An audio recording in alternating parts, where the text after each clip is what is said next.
Linda මෑන් බ්‍රිතාන්‍යයේ ලිස්ටර්ෂයර් ප්‍රදේශයේ කුඩා දරුවන් බලා ගැනීමේ වෘත්තියේ නියැලෙන 15 හැවිරිදි දැරියක්. එක දවසකදී ලින්ඩාට ඉතා අවාසනාවන්ත ඉරණමකට මුහුණ දෙන්න සිද්ධ වෙනවා. 1983 නොවැම්බර් 21 රාත්‍රී 8ට පමණ කුඩා දරුවෙකු බලා ගැනීමට ගිය ලින්ඩා නැවත ගෙදර එමින් ඉන්නවා. තමන්ට සුපුරුදු ප්‍රධාන පාර වෙනුවට ඒ දවසේදී අතුරු පාරක් හරහා ලින්ඩා ගෙදර එන්න පිටත් වෙනවා.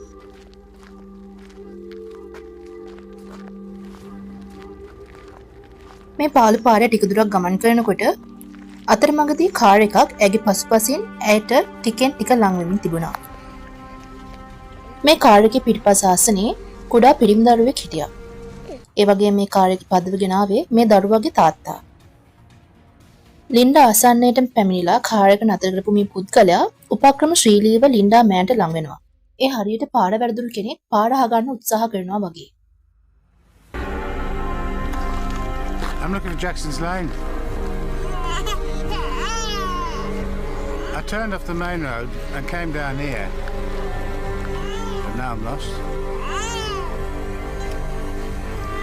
You're way off. It's down the other side of the high street. What are you doing? ලින්ඩාව අවසානයේදී මේ පුද්ගලයා ඊටම දරුණු විදිහට බලහත්කාරයෙන් දූෂණය කරලා ඇගේ ගෙල මිරිකලා ඇයව ඝාතනය කරලා අතරමඟ දාලා යනවා. 1983 නොවැම්බර් 22 උදෑසන.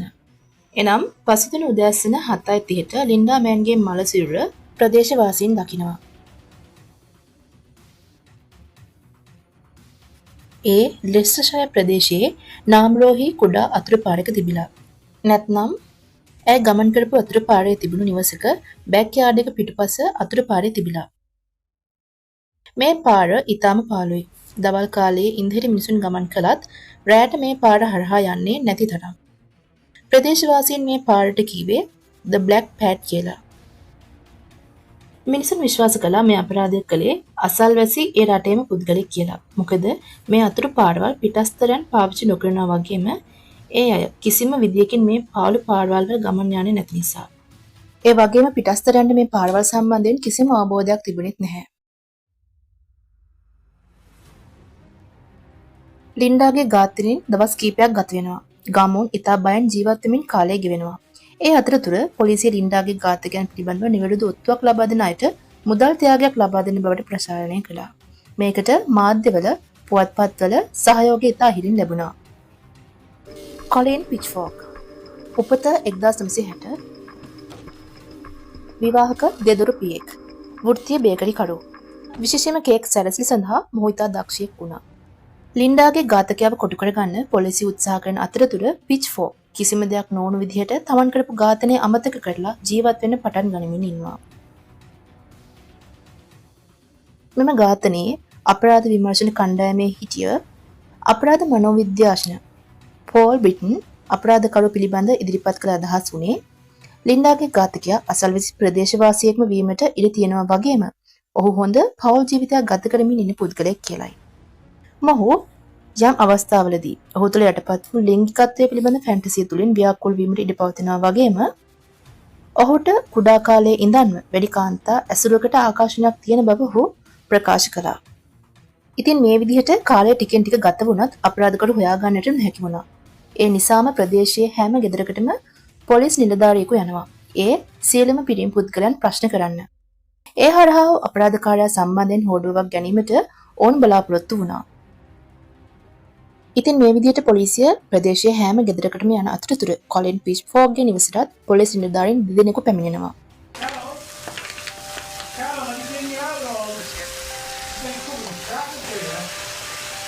In the airing cupboard behind the towels, where they always are.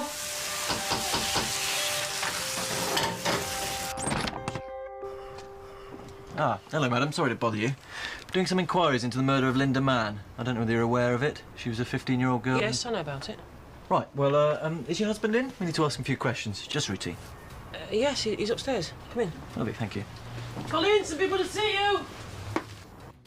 මේ විදිහට පැමිණි පොලිස් නිලධාරීන්ට සහයෝගය දීමට කොලින්ගේ බිරිඳ ඉදිරිපත් වෙනවා. ඒ වගේම ඇය විසින් කොලින්ව ප්‍රශ්න කිරීමටත් මෙම පොලිස් නිලධාරීන්ට යොමු කරනවා. මෙතනදී මෙම පොලිස් නිලධාරීන් විශේෂ අවධානයක් යොමු කළ ප්‍රශ්නය වුණේ නොවැම්බර් 22 රාත්‍රී 7ත් 8ත් අතර කාලයේදී ප්‍රදේශයේ පිරිමින් ගත කළේ කොහෙද රැඳී සිටියේ කොහෙද යන්න තහවුරු කර දැනගැනීමයි. මෙතනදී පිච්ෆෝක් විසින් ඔහු ඝාතනය කරපු ඝාතකයා වුණත් ඊටාම ප්‍රවේශමෙන් පොලිසියට සැක නොහිතන විදිහට අදාළ ප්‍රශ්න වලට පිළිතුරු ලබා දීම සිදු කරනවා. ඒ වගේම පිච්ෆෝක් විසින් නොවැම්බර් 22 රාත්‍රී 7ත් 8ත් අතර කාලයේදී තමන් විසින් බිරිඳට සහයෝගය දෙන්න පොඩි පුතා බලා ගනිමින් ගෙදරම රැඳී හිටපු බවට සාක්ෂි ලබා දෙනවා. මෙතනදී කොලින්ගේ සහ පොලිසිය සංවාදයට එකතු වුණු කොලින්ගේ බිරිඳ විසින් ඔහු එදින නිවසේ රැඳී සිටිය බවට පොලිසියට තහවුරු කර කියා සිටිනවා. ඉතින් මෙතනදී පොලිසියට කොලින් පිළිබඳව සැකයක් තිබුණා නම් ඒද නැති වෙලා යනවා වගේම තවදුරටත් කොලින්ගෙන් ප්‍රශ්න කිරීම අවශ්‍ය නොවන නිසා පොලිසිය කොලින්ගෙන් ප්‍රශ්න කිරීම නවත්තලා ඔහුගේ නිවසින් පිටත් වෙලා යන්න සූදානම් වෙනවා.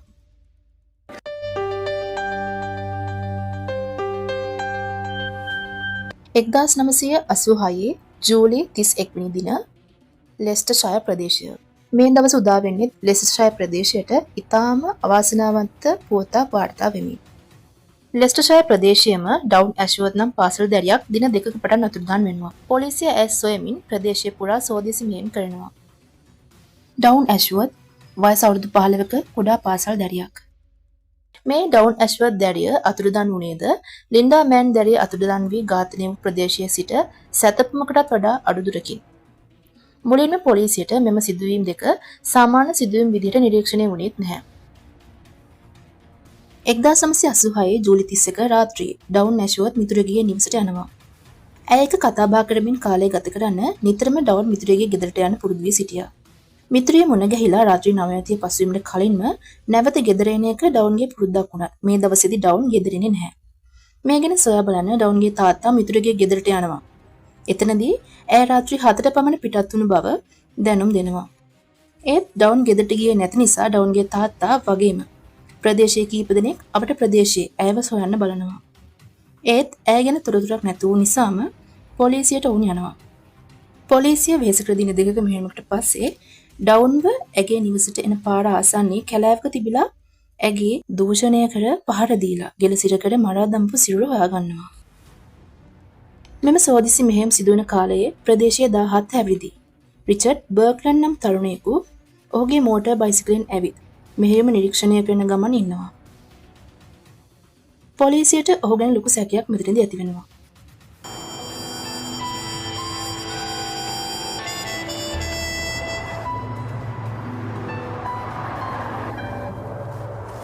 ඒ වගේ මේ බර්ක්ලන් මිනිසුන් එක්ක පොලිසිය සෝදිසි කරන්නේ වැරදි ප්‍රදේශවල කියලා තිබුණු නිසාම ඔහුට එල්ල වුණු සැකය වැඩි වුණා. රිචඩ් බර්ක්ලන් තරුණයා අඩු බුද්ධි වර්ධනයක් හා ඉගෙනුම් ආබාධ සහිත ආබාධයකින් පෙළුණා. මේ නිසාම ඔහුගේ තාත්තාගේ ගුවප්පලේ කටයුතු වලට උදව් කරමින් ඔහු කාලය ගත කළා. ඔහුට අතුරුදන් වී ඝාතනය වුණු ඩවුන් ඇෂ්වර්ත් දැරියට ඒකපාර්ශ්වික ආදරයක් ඇති වෙලා තිබුණා. මේ නිසාම පොලිසිය සැකය තව තවත් උග්‍ර ලෙස වැඩි වෙන්න සිද්ධ වුණා. 1986 අගෝස්තු 8 නාබරෝ ලෙස්ටර්ෂයර්. පොලිසිය විසින් ඩවුන් ඇෂ්වර්ත් ඝාතනයට සැකපිට රිචඩ් බර්ක්ලන් තරුණයාව අත්අඩංගුවට ගන්නවා.